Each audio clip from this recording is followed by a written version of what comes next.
आकाशवाणी इम्फाल वाहेंगबम राजेश न पाव पाजरी अहनबदा मरोइबा पाव security force न तोंगान तोंगानबा लालोलुप सिंगी मियोय मंगा अमसुंग यामलबा खुजुखुलाइसिंग फागतले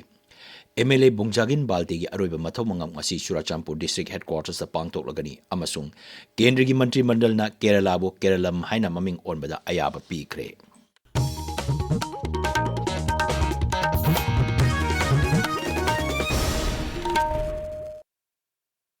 Security Force na thi humbagi thabak chathabada Imphal East Jilagi Sagolmang Police na konba nungoi chingchang paringdagi ngarang khulai kayamarum phagale Police ki paun hai phagalaba khulai sing adugi manungda country made rifle ama magazine yawba countryman 9mm pistol ama hand grenade ama kapa yariba nongoi maru manga bulletproof jacket ama yauri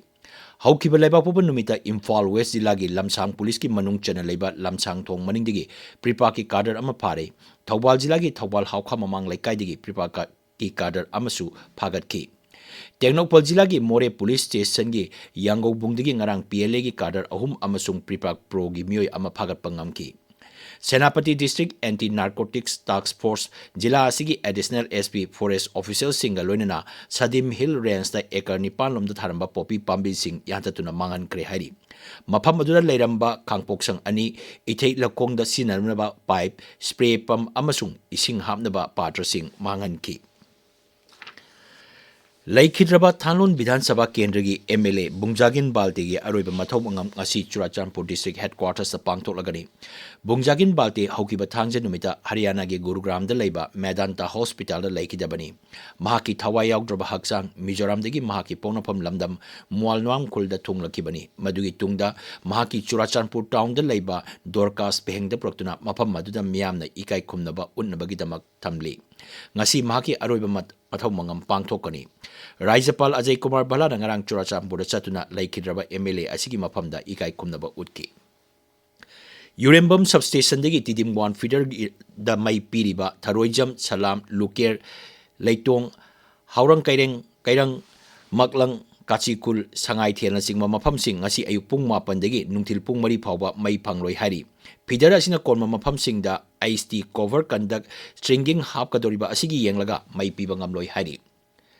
Ahanban North East Indigenous Game and Cultural Meet ngasi Imphal gi mapal kangjibung da loisilagani Thoromasi All Manipur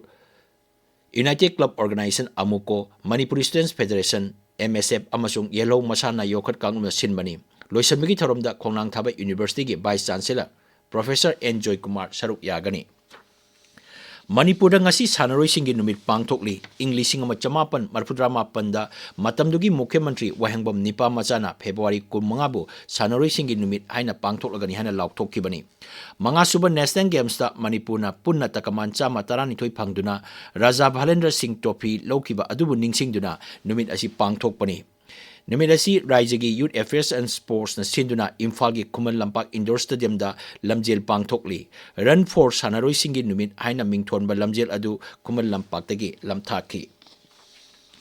Arunachal Pradesh tagi Delhi gi Malviya Nagar da leiba nupi macha kharada mafam aduda leiba mioi anina jati kanglu sokpa yaba mawafam sing ngangluba aduga mari lenana tongan ba luchingba kyana yaningdaba phongdorokli केंद्र की मंत्री ज्योतिरादित्य सिंधिया ना अरुणाचल प्रदेश की मुख्यमंत्री Pema Khandu अमसुंग Delhi police की commissioner का वारी सानदुना थवोंग अदुगी मातांग दा वाफम क्या खनखरे हरी मांग हाई खा थंगबा दिल्ली की मालविया नगर दा लेबा अरुणाचल प्रदेश की नुपी अहुमदा असिगुम्बा थवोंग चथबा असि हक्सिन लवी मंत्री नाई तोखाई ताहनबगी वाफम सिंह सरकार असिना कैदोंनुंगसु येंगदुना लेथोकलोय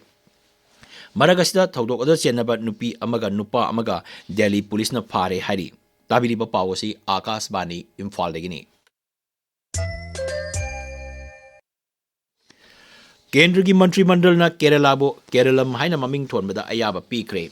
केंद्र की मंत्रिमंडल की मिफम लोरबा तुंगदा इंफॉर्मेशन अमसुंग ब्रॉडकास्टिंग मंत्री अश्विनी वैष्णव ना हाई कैबिनेट ना अयाबा पीरबा मतुंग राष्ट्रपति दा Kerala alteration of name bill लिसिंगनी कुंतरुक केरला विधानसभा दा मखोगी मोट लौनबगी दमक थागनी मंत्री ने विधानसभा की पहुम फंगलब केंद्र सरकार मखा ताबा थबक लौखटकनी Shri Baisnona Hai, Kerala Bidhan Sabana, English Ingani Kunmari, June Kunmarida, Kerala Bo, Keralam Haina Maming Tonaba Warep Lokibani, Mang Hai, Cabinet Committee on Economic Affairs na, Maharashtra, Madhya Pradesh, Bihar Amasung Jharkhand Zilla Nipan Konsingadaba, Tongan ba project ahum paikapada ayaba pikre.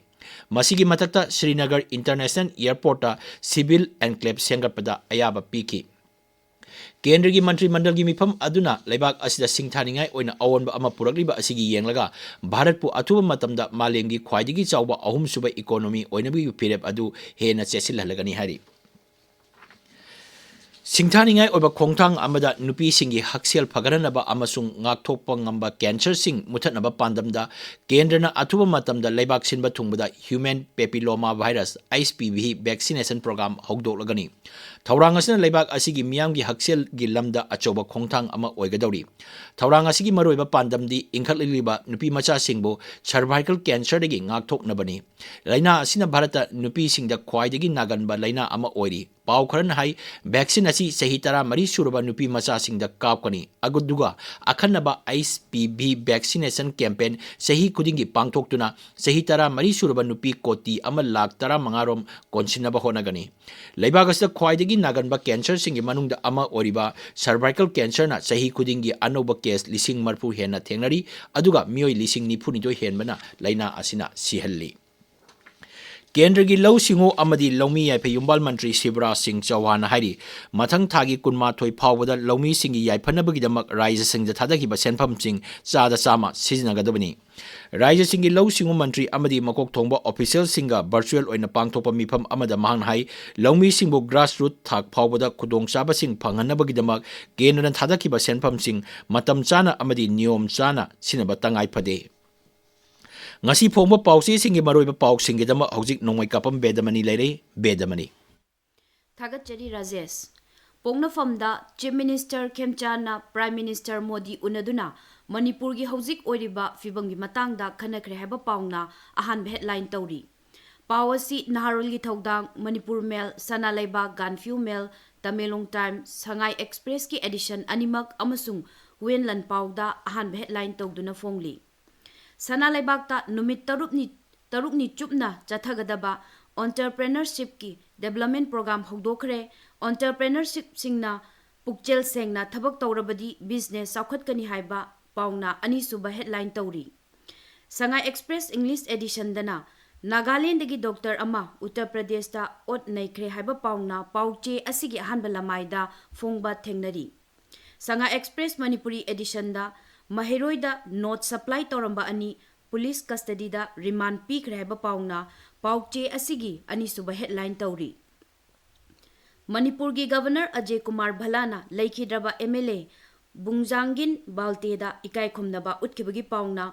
pauche asigi maroiba pau oina fongba thengnare. Pawasi People's Chronicle gina ahan balamaida fongba thengnari. Naharol gi thogdangda Chief Minister Y. Khemchana, Prime Minister Narendra Modi Unaduna, Manipurda Laknaba invitation pikre, Center na IDP Singi Yum Lising Manga Sabagi Ayaba pikre Haiba Pauna, Pauche Asigi banner headline Tauri. Wenlan Pauda, Lan Horakpadagi, Modi Unaduna Wari Sabangamba, Manipur Gimut Singi Manungda, Khemchan, Losi Diko Amasung Nemcha Kibgena, Ahan Boy Haiba Pauna, Ahan headline Tauri. Lengagna IDP Singi, Piriba Senfam Hengat Piu Aduga, Akhoibusu, Yumda, Hanjin Hanbiro, Yumdagi Hena Nungaiba, Amuk Laitre Haiba Wafam Amasu, Pauche Asigi Anchor Kalam the Fongli.